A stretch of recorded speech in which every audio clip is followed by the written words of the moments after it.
Hello, world. This is Nick Jackson, and today is your One Word Wednesday. We are talking about modesty. And if you know me, I ain't very good with this, right? So, Jazz is going to come and help us out. Thank you.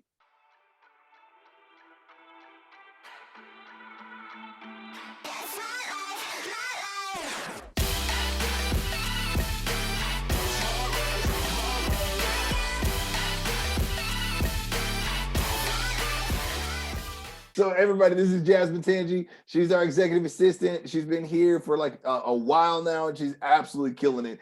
Today, we're talking about modesty, Jazz. When you hear this word, what is this? What does this make you think of? What comes to your mind? I think a few things, right? Like, I think first, modesty, when I think modesty, I think of covering up, right? Not revealing your clothes, not revealing your body and taking that away from the world.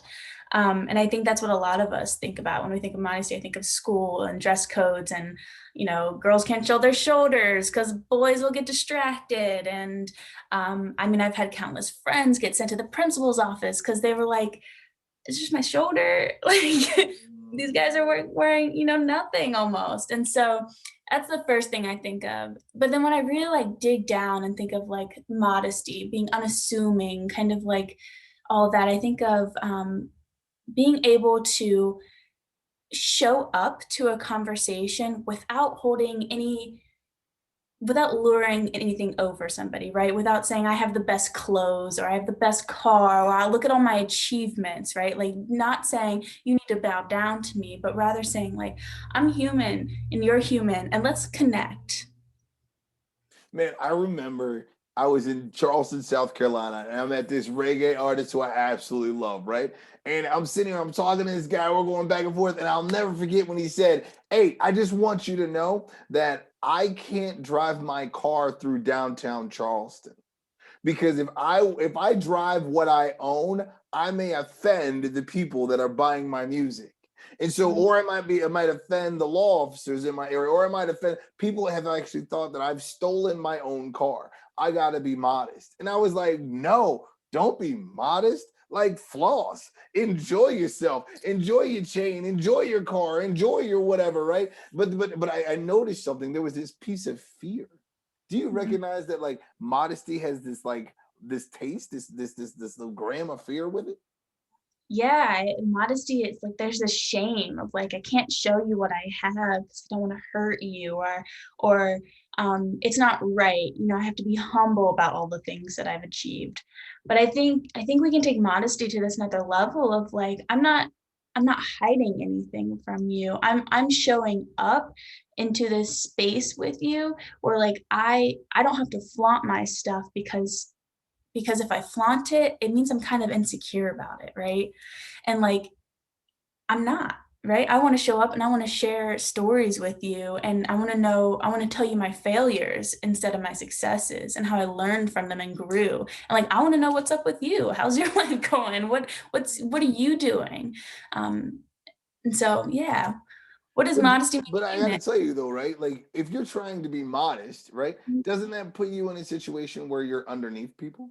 Like are you on purpose trying to make yourself less than what you are? Like if you walk in and say you're modest. Now I know for me, right? Like I'm talking about a guy with a great car, right? With a great gold chain, with a great pair of shoes, with amazing voice, right? He is every bit of a rock star, and he's gonna take an Uber to his house because he's scared that he's going to offend someone with the things that he has. Like, doesn't that make are you a liar if you're modest? Does that make you a liar? I think modesty rooted in shame is can make you a liar, can make you feel like you can't be your authentic self. But I think modesty rooted in excitement to make a connection, right? And in humbleness. And I don't need to be beneath you, but I also don't need to be luring over you. I can meet you as an equal, and we can connect on this plane as humans. Now I gotta ask you this question. If I have to be modest, right? Like, am I actually saying I gotta be less than, or you can't control yourself? Like, if I'm saying like I gotta dress like a nun, I gotta walk around in dirty shoes. Like, if I do that, am I being disrespectful to you? Ooh, that's such a good question. Am I being disrespectful? I don't think so. I have this mentor. I remember when I was first meeting her, I was like, "Oh my gosh, she's like she has all these achievements. She's written all these papers. Like she is a wonderful rock star and she wants to talk to me." What?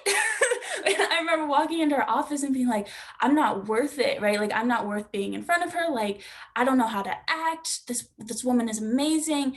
And like the first thing she asks is like, "What's going on in your life? How are Mm. you?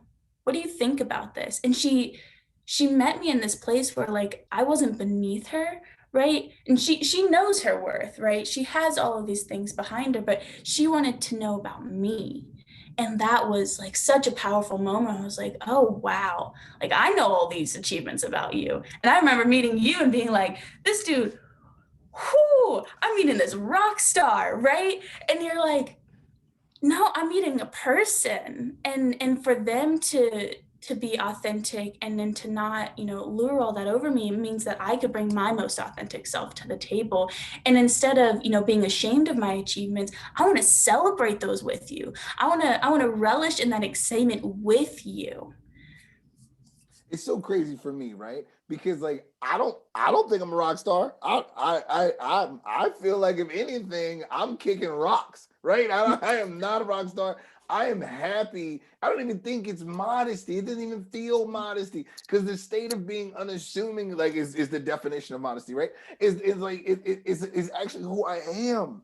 Because I feel like if I give you my resume, I don't get to connect with you. You're now connected with my resume. If I give you if I give you my achievements, you're connected with my achievements. But do I get to know you? Right. I almost feel like we are biased against people who've accomplished, and we tell them how they should treat us, right? So we look at them and we're like, wow, you're so beautiful, you're so smart, your car's so nice, you got all these things. You never want to talk to me. And then they're like, what about me? Can't I have the opportunity to connect with Mm-hmm. you? Mm-hmm. Have you ever felt like that before? Yeah.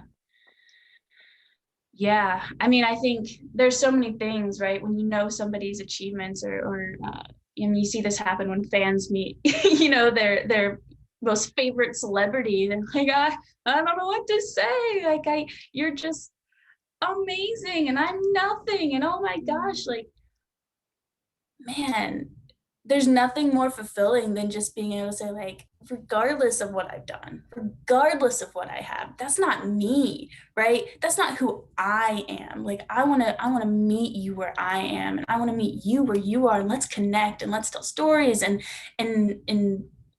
help each other through our failures and support each other and then like relish in our successes together.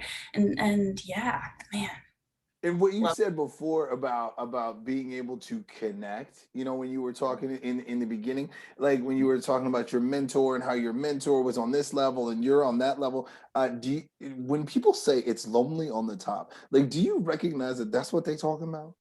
You know what I'm saying? I've never put one and two together, right? I never put this together. Like when they're saying it's lonely at the top, what they're saying is that people are gonna put your accomplishments in a situation where it puts you up here and them down there. And sometimes, and I'm telling you, as an entrepreneur, as an African American businessman, as a man, as whatever, I feel like sometimes I have to apologize, right, Yeah. for this elevation or this growth, right, that I've worked so hard for, in fear, right, that I won't be accepted. So I practice this modesty. Now this is a false modesty, right? I practice this modesty so I can fit in, but in that case I'm actually truly lying. Like that's what I'm doing.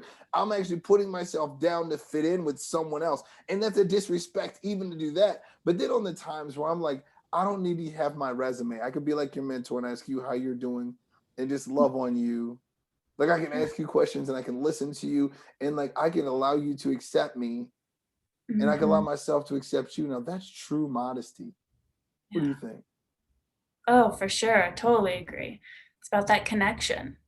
It's about seeing each other and seeing the humanity within each other. and just and loving in that place, you know? Let me tell you though, when I want a job real bad, I don't want you to see my humanity. You know what I'm saying?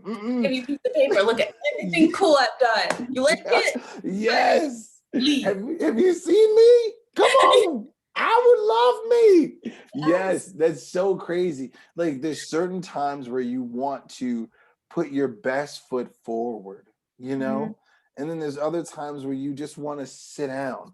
Like how do you know when to be modest and when to be assertive? Ooh, bringing in the other words. All right. Modest. Man, I know when to be modest. That's such a hard question because, like, it's finding that balance, right? So I feel like I need to take modesty with me every day and every interaction with people. But I think I need to take assertiveness when when I need to find common ground with somebody, right? It's not I want to listen to your story and you want to listen to mine. It's we need to make a decision and Mhm. we need to figure out a way that we can both get what we need and what we want in a a constructive way and have that conversation. So I think um, it's just feeling it. You gotta know, taking modesty with you every day. Like I don't need to flaunt on my stuff or on my achievements or all this education I have. It's in everyday life, but when decisions are being made, when my needs need to be met and your needs need to be met, I need to be assertive on that and say, okay, here's where we can come to an agreement. What do you think? Yeah. Here's It my experience on this. What's your experience? All right, let's figure it out. that question reminds me of soldiers. You know, Mhm. like I can go off. I've been trained to have a gun. I've been trained in hand-to-hand combat. Or my buddies who are boxers, right? They've been trained. They don't need to walk into the room and punch me in the face to allow me to know that they can punch somebody. You know what I mean? Or like they don't need to walk in the room and take their shirt off and rub baby oil on themselves to let me know that they've done sit-ups today. Like they don't need to do that because they're secure in who they are. But it's time to be assertive when they get their call from their commanding officer. You know what I mean? And no matter what that call is, like there's this it's crazy thing. No matter what that call is, they go and they answer that call. Like that is the most honorable form of knowing how to be in my life, right? How to be assertive and how to be modest. And then this thing still happens with athletes. I see a Mhm. lot of football players that don't know when to be assertive and to be modest. They don't understand it. You know, or like my buddy who's the hip hop artist, right? Like I really feel like even though he was doing what he was doing, there was a piece of him that was fumbling with how do I operate in this realm and how do I operate in that realm. And like you said, it's all about being centered, balanced. Finding the balance. Well, hey world, this was a great conversation about modesty. I'm Nick Jackson, and I'm just Tangi. please be assertive, but be modest. Peace. Hey, I just want you to know, thank you so much for liking this, for commenting on it, and for sharing it. If you want to join our Patreon team, I just need you to know you're the fuel that keeps us going.